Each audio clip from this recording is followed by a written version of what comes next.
Hello my dear audience. Today we're gonna visit one of the largest and most spectacular designs by John Lautner. It's a house built on the rocks and located on a headland which is largely surrounded by the Pacific Ocean. The Beyer residence belongs to the category of large millionaire homes that John Lautner designed during the later part of his career. These houses were futuristic concrete constructions placed on beautiful locations. With its visually striking and dramatic appearance, it would be the perfect location for a James Bond movie. And it's no coincidence that this house was the inspiration for a similar home in the movie Iron Man 3. Although this house was a fictional CGI creation, it was clearly based on the design of the Beyer House. If you want to drive by and take a look at the house, you will be disappointed, because this is about the closest you can get. It's located in a gated community and the surrounding beaches are privately owned. From the street, only the entry of the gated community is visible. Once you drive through this gate, you have to go to the end of a cul-de-sac, and only from there you can enter the house. From above, you can see how close it is located to the shoreline, and it's built literally on the edge of a cliff. During high tides, the waves roll over the terraces, and the water splashes against the windows. This dangerous location caused many troubles. Not only was it difficult to build the house safely on the rocks, it also took many legal issues to get permission from the state of California to build the house on such an unusual location. All these troubles caused many delays. First, it took 7 years to design and finance the house. Then it took another 2 years before the permit process was completed. And finally, the house was built between 1982 and 1983. When the house was completed, it looked like this. But in later years it was extended with wings on the north and south side, creating a house with a very complicated layout. To understand the difficult floor plan, we're first gonna focus solely on the original house. So we remove the extensions and come back to it later. Let's now make a vertical cross-section of the main house. Like many designs by John Lautner, the shapes of the house are dictated by the shapes of the landscape. This means that the design follows the descending of the rocks. From the street level on top, we go downwards to the beach. Seen from the front, the roof is curving, and this distributes the weight of the roof to the concrete walls on the right and left side. This allows an entire facade of windows that provide an unbroken view over the ocean. The only part that breaks the panorama is the large concrete chimney, but this chimney had to be so large because it also functions as a pillar to support the roof. The second floor level is in line with the street level, while the first floor level is below the street. Due to the diagonal placing of the roof, the second floor level is much smaller than the first one. The lower level has many steps that descend over the rocks. A very thick concrete retaining wall is footed deep in the ground. This holds the house in place, and it protects the ground from being swept away by the waves. Let's now take a look at the floor plan. We remove the roof and look at the layout of the first floor level. We color the parts that are inside. Then we decorate the drawing with furniture to give an indication of the size and dimensions. We name the separated spaces to explain the function of the rooms. The house has a large patio with a garden. From there is a curving stair that leads directly to the front door and the street, which is located 1 story higher. Here is the second floor level in correspondence with the first one. When we remove the lower floor level, we see that it is much smaller than the level below.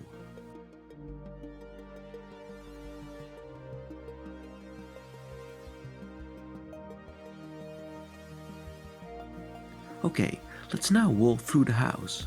We start here, near the garage and the front door. Seen from the street, the house looks small because a large part is hidden below the rocks. A funny detail is the house number. which is engraved in the boulder next to the entrance. We step through the front door and go down over the stair. From there we descend into the courtyard and go to the first floor level. The courtyard has a beautiful garden with boulders, stepping stones and Japanese pine trees. From here we step through the second front door, made of glass. With its low ceiling and ocean in the background, the hallway reveals the panorama slowly, step by step. Finally, the hallway breaks open into the large living space, with the ocean view as the climax of the house. The entire walk from the stairs through the garden and the hallway creates an almost cinematic effect, building up tension by suppression that slowly transforms into expansion. When you walk through the house, the first thing that catches your attention are the many boulders and rocks that are placed on various locations, integrating the rough landscape in a living space. Rocks that enter the interior.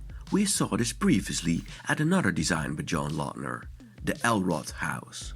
However, there's one major difference. The rocks in the Elrod house were already there before the house was built, and they are real rock points that break from underneath through the floor. While the boulders in the Beyer House are placed afterwards, and they are not even from the same landscape. They were excavated from Yosemite National Park, then transported to Malibu, and simply placed on the floor, already during the early stages of the construction process. Despite not being genuine from the landscape, the boulders create the illusion that the beach enters the interior. At the same time, the shiny and rimpled surface of the dark flagstone tiles looks like seawater, and the many white cushions look like the foam heads of the waves. The furniture is designed by Michael Taylor, and together with Lautner he created this truly organic interior. The living room has 4 separated sitting areas that each look in a different direction, so you can always sit on the right place with the best view of the ocean. Therefore, the placing of the rocks is not just randomly chosen, they function as room dividers, giving each of the sitting areas a private and enclosed feeling, while the large open space is still maintained. Let's now take a walk through the living room. The first sitting area is the largest. It's placed in the back and it looks out over the west. At the right side of the fireplace is the second sitting area, which is placed in a bay window and looks out over the ocean at the north side of the house. We turn back to the largest sitting area and then turn to the right, where we see a sitting area that looks out over the ocean at the south side of the house.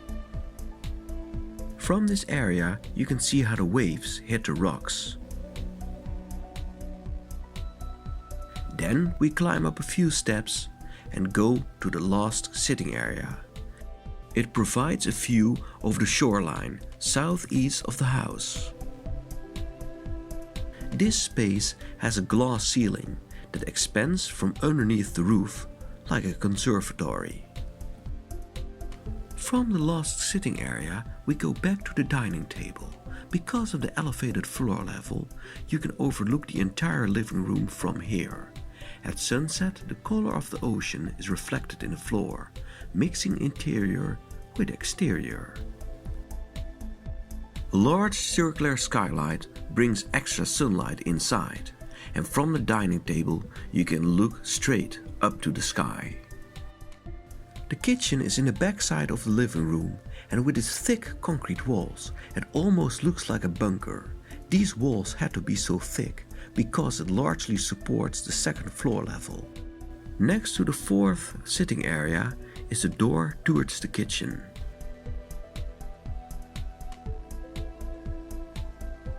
The kitchen has a surface hatch to bring food to the other side of the living space.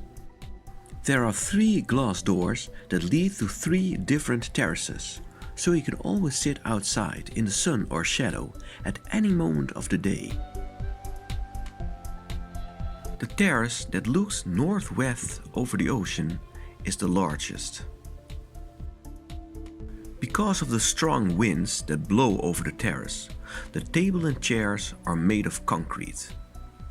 From here you can see that the curving lines of the roof resemble the shapes of the waves.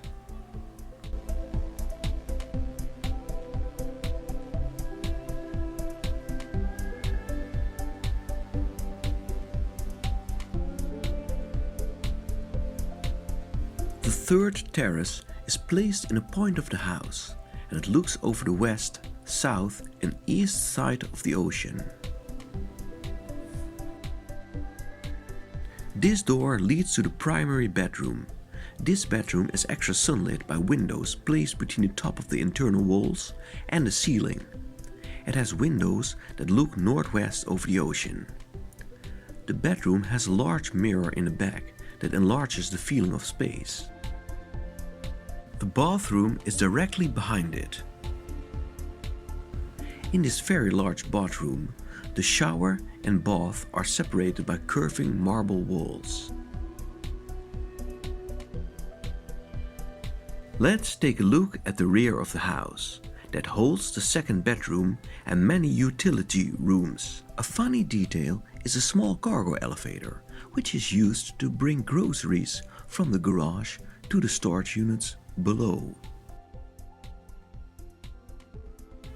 Now we go over the spiral staircase to the second floor level.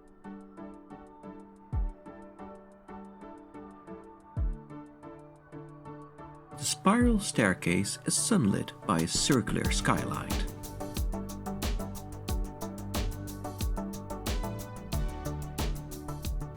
There are many striped skylights above the balcony. Not only bring they extra sunlight, they also lead the perspective downwards over the sloped ceiling into the ocean. And from the balcony, the living room looks like a cinema, with the ocean as a movie that is constantly playing. The roof itself is a wooden frame with roof plates that are plastered with beige stucco. This wooden roof was never the wish of John Lautner, and originally he wanted to have a concrete roof, like you can see in the Silvertop or Arango house. I think concrete would have been a better choice, because when you see the Silvertop roof, it looks transparent and floating, while the roof of the Beyer looks very thick and bulky compared to the rest of the house. Next to the piano is a glass door that leads to a balcony that looks over the courtyard. This balcony also connects the second floor level with the street. From the garage you can walk through a back door, and over the balcony you walk past the third bedroom and you enter the house through the glass door. At the back side, the diagonal roof rises above the walls of the house, creating a clerestory that allows lots of sunlight from the backside under the ceiling. Because the bedroom has no lowered ceiling and is directly under the roof, the light of the clerestory also sunlits the bedroom. The bathroom has partially an independent ceiling, but is also partially opened to catch light from the clerestory as well. To maintain privacy in the bath and bedroom, the windows in front of the balcony are made of frosted glass. Okay, for so far the walkthrough of the main house. In 1987 the house had the first major extension. An entire new terrace with a swimming pool at the north side of the house was created. Also a very large walk-in closet was made. By breaking open the walls of the bathroom, this dressing room became accessible from the inside of the house. The walk-in closet is divided by a curving marble wall, just like we saw in the bathroom. It's sunlit by a large half-circular clerestory.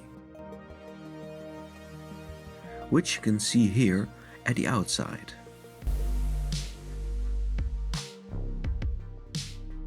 Because of changes in the shoreline, the new terrace couldn't reach the placing of the terrace of the main house. Therefore, a steel bridge over the rocks in the beach was necessary. From this bridge, you can enter the terrace.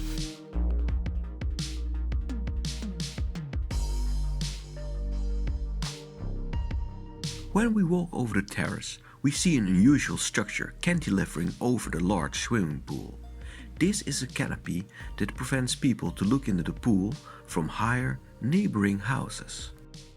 The concrete wall curves like a wave over the pool, and it is supported by another concrete wall that is half circular from above. It's also connected to the wall of the dressing room and to the wall that separates the terrace from the street. This wall looks very high when you see it from the terrace, but due to the elevations in the ground level, it looks much smaller when you see it from the side of the street. There is an entrance in the canopy. And from here you can walk to a stair that brings you to the roof of the walk-in closet. Over this roof you can walk through an opening in the staircase, which brings you directly at the front door. A few years later, the terrace was even more extended, with a half-circular platform which is placed a few steps lower. This terrace is separated from the pool area by a dividing wall and has a large outdoor jacuzzi. In the 1990s, the house was enlarged with an extension at the south side. This wing was made by enlarging the second bedroom and break open the wall next to the spiral staircase. It has a gym and a room that can be used for recreational use, like a billiard room or a cinema. It has even a fireplace, and you can see the chimney at the outside here. At the second floor level, the third bedroom was extended, and next to the garage an office was created. Between the office and the third bedroom is a balcony. This balcony is sunlit by openings in the roof.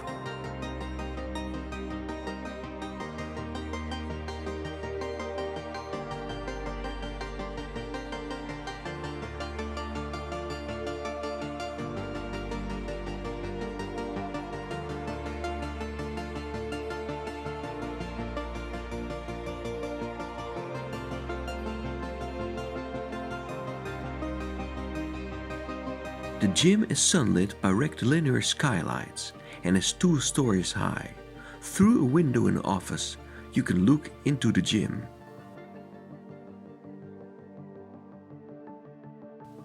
Here in the back you see a clerestory. This was created by placing the roof of the south wing higher than the roof of the main house. Finally, we're gonna take one look at the beach.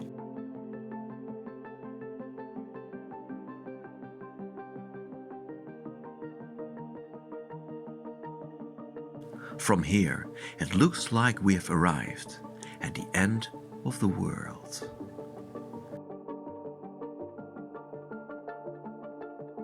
This was your tour guidance of one of the best houses by John Lautner. Thank you for watching and don't forget to like and subscribe. I'll see you next time.